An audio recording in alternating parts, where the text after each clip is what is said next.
a lot of rumors, and it seems like every day Kalani Sitake's job situation is leading the headlines in Utah sports, and I think probably deservedly so, because they've been working on a addendum to Kalani Sitake's contract at BYU for going on a month now. Yet no deal's been done. Now, if you believe all the folks, that's because Kalani has said, "Hey, I'm focused on football. Once the season's over, we'll get this taken care of."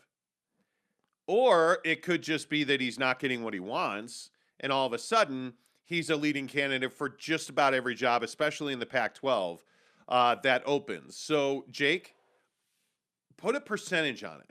What percentage do you put on Kalani Sitake leaving BYU? I don't think it's very high. I would say it's probably like maybe like 20, 30%. I just don't think it's going to happen. I think that Kalani, um, however we want to look at it, whether you want to go the route of, hey, I'm waiting until after the season to handle this, or hey, they're working stuff out on the contract, like whichever way we want to look at it. I just don't see Kalani Sitake leaving the program. And the reason I say that is because he's been with BYU long enough now that he's built something, and BYU is not like every other opportunity out there, meaning that, when you go there and you build something, it no matter what, it is a special thing. And I think that Kalani loves BYU. I think Kalani is a man of faith, and I think that he knows he fits in perfectly there.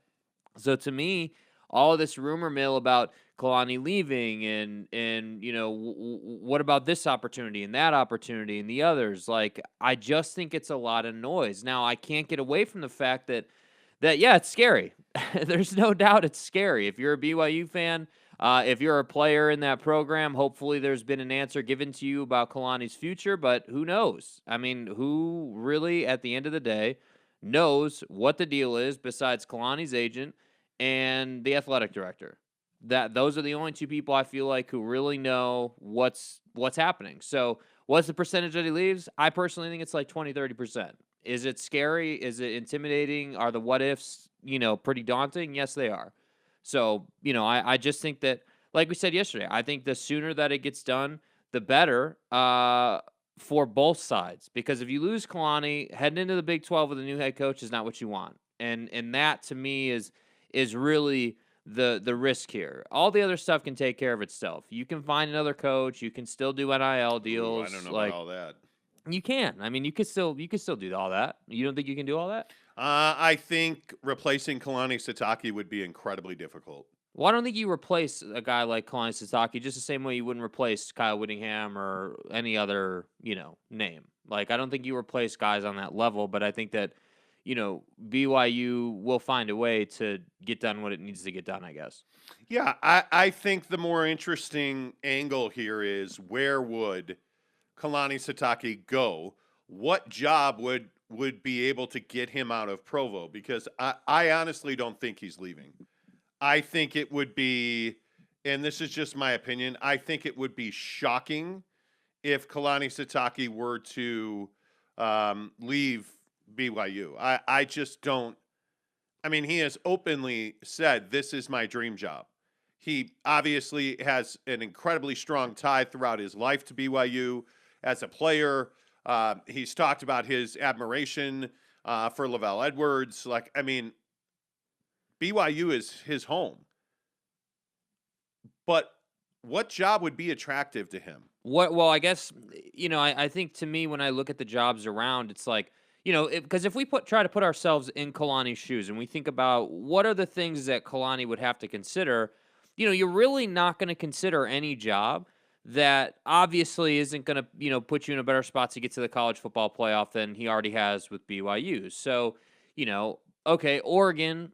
You could make the case that they have a better route because it's Pac-12. They win the conference. You're going places. So that one, I guess, is attractive, but I just don't feel like it's a big enough job for Kalani to leave and kind of start over.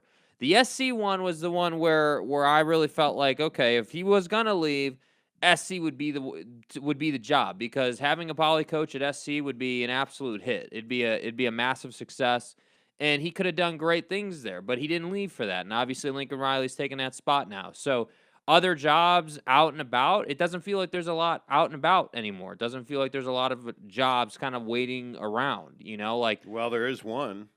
Mhm. I mean, that would be Utah. Yeah. I don't know. Would Kalani leave BYU to go to Utah? There's been a lot of talk about Kyle Whittingham retiring and the monumental task of replacing somebody of Kyle Whittingham's stature. My guess is they would lob a phone call at Kalani Sitake. How do you not? You Yeah, have to. I mean, he would be the home run hire, right? There's been a lot of talk, and if you're a Twitterverse person, which unfortunately I am, because I despise Twitter, but I use Twitter hundreds of thousands of times every hour.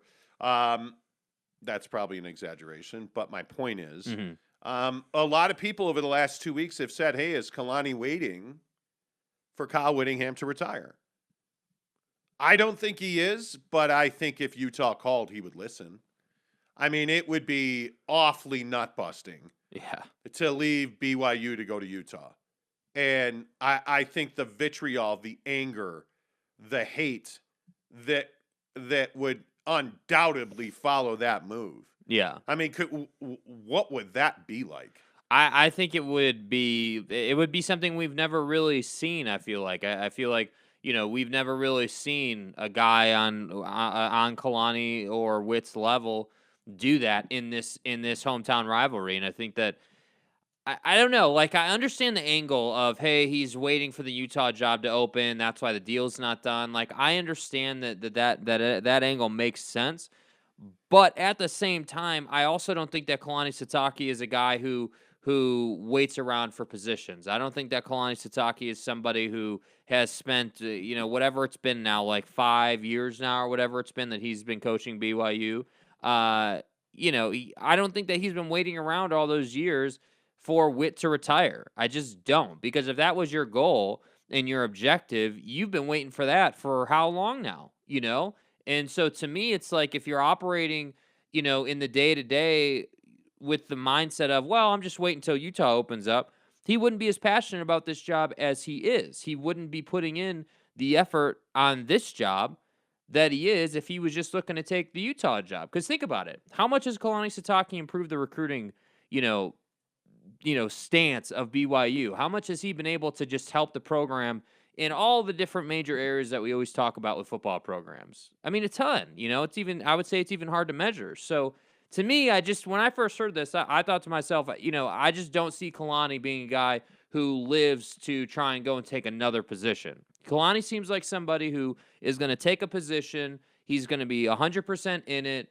And then once football is done, he's either going to just renew that or he'll make a decision on another opening. Yeah. But I just don't see him as that kind of guy who sort of like floats in the middle. He just doesn't strike me as that guy. I don't know, man. I don't think that he also doesn't strike me though as a guy that he doesn't strike me as a guy that is. I can't imagine him going to Utah. Well, I guess the most obvious question That is, would what's the just better be- opportunity? I mean, if we just if we just stack them up right next to each other, what is the better Man. opportunity? Well, I mean, I guess it depends on what you're asking. Mm-hmm. Like it is. I mean, BYU is a great place to be a football coach, especially when you're winning. Mm-hmm. It's had back-to-back 10-win seasons. Yeah, damn good. But look at the legacy Kyle Whittingham has built at Utah. And, finally winning the conference championship, going to the Rose Bowl. I mean, if they win the Rose Bowl, you can't tell me that he's not on Mount Rushmore. I mean, are you kidding me? Yeah, it has to be. I mean, it's not arguable. At that point, Kyle Whittingham is, I mean, he has to be the most successful coach in the history of Utah. Yeah. I mean, and I what he's accomplished, I mean, it's got to be up there with Lavelle winning a national championship. I mean, to build a program into the Pac-12, to win a conference championship, to beat Oregon twice, to go through what they've gone through, to beat Oregon twice, to get to where they are now. I mean, if he wins the Rose Bowl, I mean, I'm not even sure it's arguable that this is the best coaching job we've ever seen in the history of this state. Yeah, 100%. I I couldn't agree more. You know, I just think that that's not an arguable point. It just is Yeah. a fact, and I think, you know, again, for Kalani, I just feel like, you know, when it comes to the Utah job specifically, number one, you know, like you were saying, leaving for Utah as the head coach of BYU. Number one, that is like a ballsy move. I mean, you got to I have mean, cojones to woo. do that, dude. Number one, but then number two, I just don't know that he's helping himself on a personal level. I can't definitively say that being the guy that replaces Whitt is better than being your own man at BYU. That's my biggest thing with the Utah job. You don't this is like any other coaching position. You don't want to be the guy that replaces Bill Belichick. You want to be the guy that No, you don't. replaces Bill Belichick. Same Yeah. thing with Whitt, same thing with any of these other positions. So for Kalani, I'm just sitting here saying, like, I don't think that this is anything other than Kalani being a tried and true professional of his craft, which is to say, hey, I'm not going to talk about or handle or discuss or operate on contracts until we're done footballing. Yeah. And that to me is the message he's sending. But again, I can understand why BYU fans would have a lot of anxiety about this whole situation. Yeah, I agree. I just think it's incredibly difficult to even imagine Kalani Sitake leaving I can't for imagine Kalani BYU. Sitake wearing red. I Yeah, can't. I can. Well, It's mind-boggling. I just don't know how you would do that. Greg Hawkins says, "I pity whoever has to fill Whittingham's shoes after he retires." I agree. I mean, like, what are you gonna do? Like, what could you possibly do to improve upon what Kyle Whittingham has done, not only for the program but for the state? That's the thing. I don't even know. I mean, honest to goodness, I don't even know what that looks like. I think when you start to understand, and first of all, we should probably say I don't think he would do that. I don't think he'd leave BYU to go to Utah. I think he knows the pain and the emotion that that would cause. Yeah.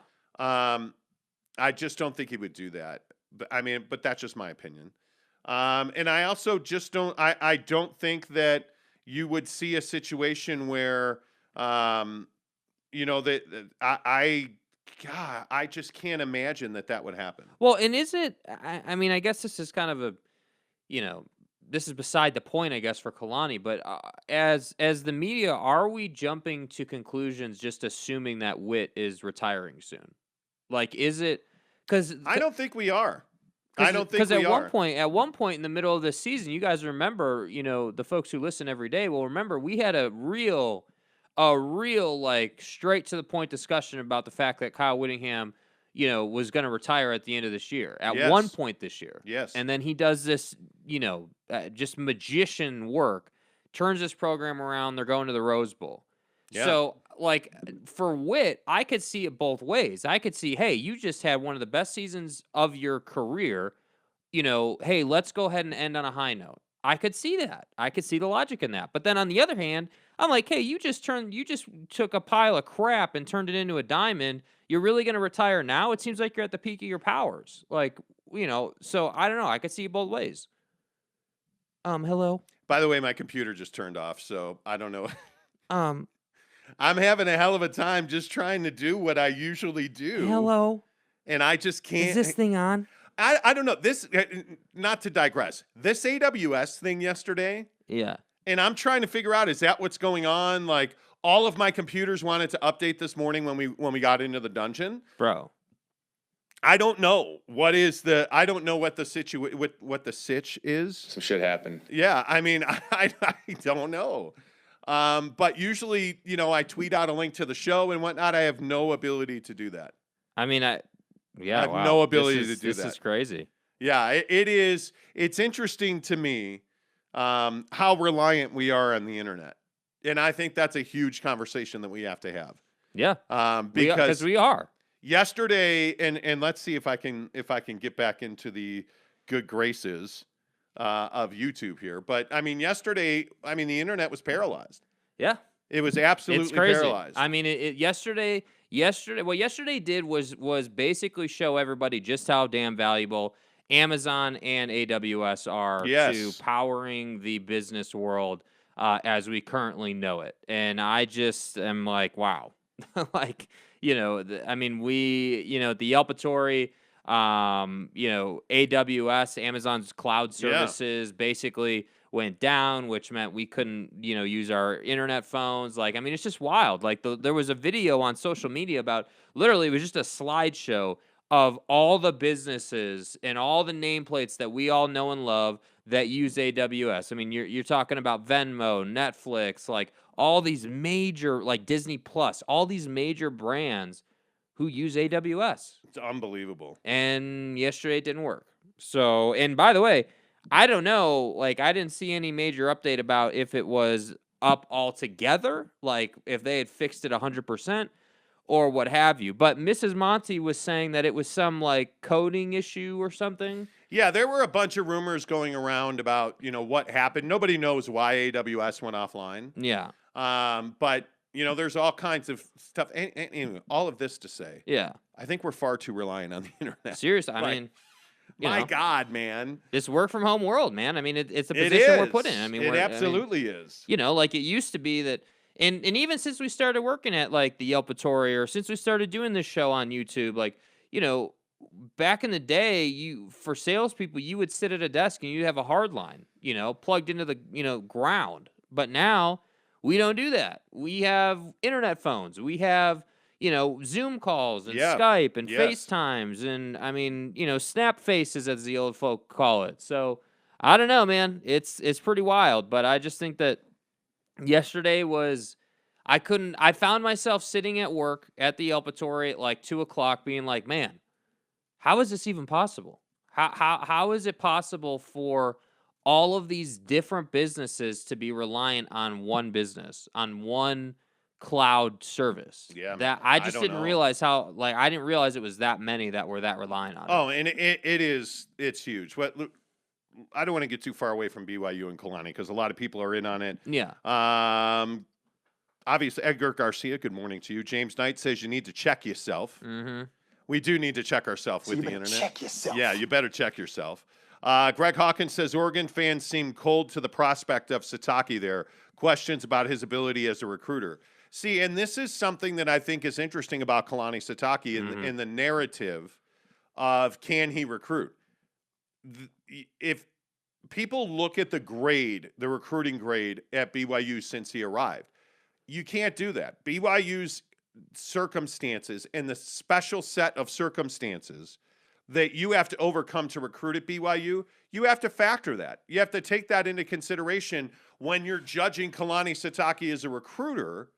You can't just say, well, he's not a good recruiter. He's a fine recruiter. Yeah. When he was at Oregon State and at Utah, he had no problem recruiting. And I would go as far as to say I look at, I look at flipping Zach Wilson from Boise to BYU. I think you look at, come on, look at the recruiting wins that they're getting this year. He's a great recruiter. Yeah. He is a great recruiter.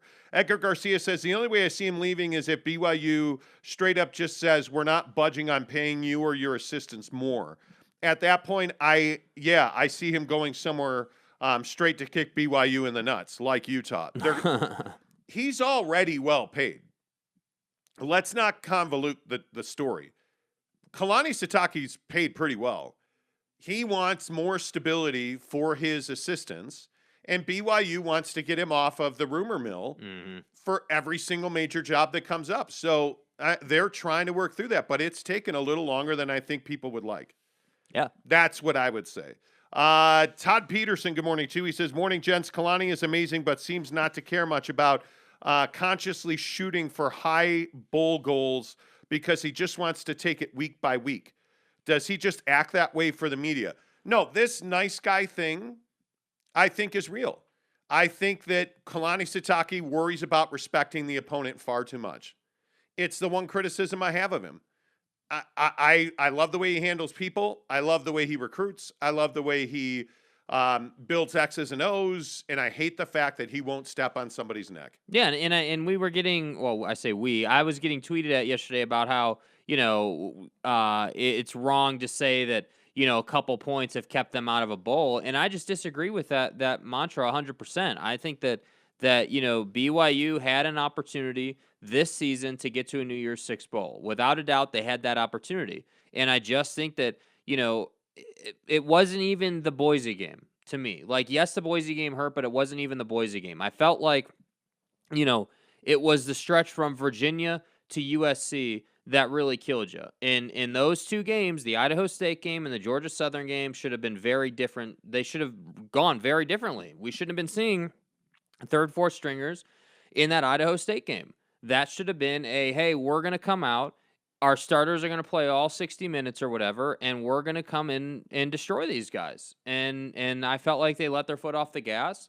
And, again, against Georgia Southern, you didn't really put on a show either. And then against SC, you win by 4 points. So you just I felt like you just kind of coasted into the end of the season. You didn't really, flex. And yeah, I agree with you that I think that is the one critique I'd have of Kalani Sitake. You can't be nice, man. This isn't a nice guy sport. This isn't like, hey, we know we're way better than you, right? Alabama of Birmingham. We know we're way better than you, so we're just going to take our foot off the gas halfway through the third, and you can score some points and feel good about yourself. Like, that's not what it should be. I am begging BYU fans not to overlook UAB. Well, I'm begging you not to do it because UAB, whether you like it or not, UAB is a legitimate opponent. And everybody keeps, like yesterday on Twitter again, it was, well, they quit football. They didn't want to play football. And there were larger issues at play, and the passion and the commitment to football in Birmingham was very clearly on display with the way they saved that program. Yeah. I'm just telling you, please do not overlook UAB. And if you're Kalani Sitake, I would hope that you and your staff are building a plan to win that game 100-0. Like, just come out and if you're so much better than UAB. Which, by the way, I think they are. I mean, I think BYU is head and shoulders better than this team. But I agree with you. You can't just roll into this bowl game and think that it's going to be easy for you. You can't just roll into the game and think that you're going to be able to dominate this team by 40 points. I mean, the mentality has to be that you got to execute at a high level. You got to get the passing game going. The secondary needs to make plays when they have the opportunities. Like, all the same stuff we always talk about with BYU needs to be on full display. Yeah, totally agree with that. A lot of you are actually in on the internet. Okay. I think this is a great discussion. I agree. What are people saying? Edgar Garcia says Russia did it. Well, and now you got filtered, but Billingsley 602 said that a lot of people are sitting home watching porn, and that's why the internet died. Oh, wow. Okay. Sure. Uh-huh. Was OnlyFans offline or fans only? OnlyFans. OnlyFans. I can never get that right. Well, was OnlyFans offline? I don't know. Who knows? But I do think we're far too reliant on the internet. James Knight says, shout out to Mo Bamba. James is just dying for us to talk. Shout out to Mo Bamba. He wants NBA today. Neville93 says, missed you guys. Hope you had a great vacation. We did. Thank you. Thank you. Steve Peterson says, I was meaning Utah should hire Gary Croton when Whitt leaves. Croton fills in great for legends. Okay. No. Only if they bring in terrible BYU type uniforms during the never mind. Greg Hawkins says all the disrespect from BYU fans will fuel the fire of UAB's players. Yes. Cam Harrison says UAB is a good football program. They have 3 players who made the NFL. Good morning, guys. Good morning, Cam. Don't overlook them. I'm telling you. Rhett Smith says if BYU destroys UAB and doesn't take their foot off the gas, then they'll get a little respect back. I'm for real. I think that will make BYU fans say, well, what if? No, BYU fans will just continue to say, well, we're Mormons. That's why they didn't want us to have any money. No, BYU fan doesn't want to play the what if game. I legit had a guy in the comments yesterday. Well, we're Mormons. They don't want us to have money. Bro. Guy. Stop. No. Come on, dude. The answer's no. Why is it so, bad to say that BYU just didn't live up to it this year? They didn't take advantage of it. Why is that so bad to say? Why do we have to play the, hey, we're Mormon, everyone hates us card? I don't know. I think it is, and we talk about this all the time. I think it's just, it's victimhood. Yeah. I think it's little brother syndrome. It is, hey, we're Mormon and nobody likes us. Hey, we're BYU. They don't want us on TV because of the church. Just to make sure we're all on the same page, though. There's not a chance in the world Kalani is going to Utah. Yeah, no. I mean, I can't. That No, would 0%. I think the Earth would stop spinning. Uh, Legitimately, the Earth would stop spinning in the state of Utah. I can tell you that. If Kalani goes to Utah, I truly believe that the Earth will fall off its orbit. Its axis. Its orbit. It'll fall out of orbit. Yeah. Okay. Shut up, Jake. Tanner Plummer says, as BYU fans, we always say, what if? Technically, the bibs started with Lavelle Edwards, Tanner said. Okay, well, fine. I don't ever wear them again, please. No, Steve. He says, bring back the bib uniforms. No. No, the bib uniforms are by far the worst uniform that this state's ever seen. Are you out of your goddamn mind? Don't ever bring that up again. Don't do it. You know what I'm saying? Follow us on social, The Monty Show, Monty, The Monty Show. On Twitter, Instagram, and TikTok, you can find Jake, SLC Supercars. By the way, crushed a shoulder workout. Yep. I'm a stud. Yeah, we did. You can see that on Twitter as well.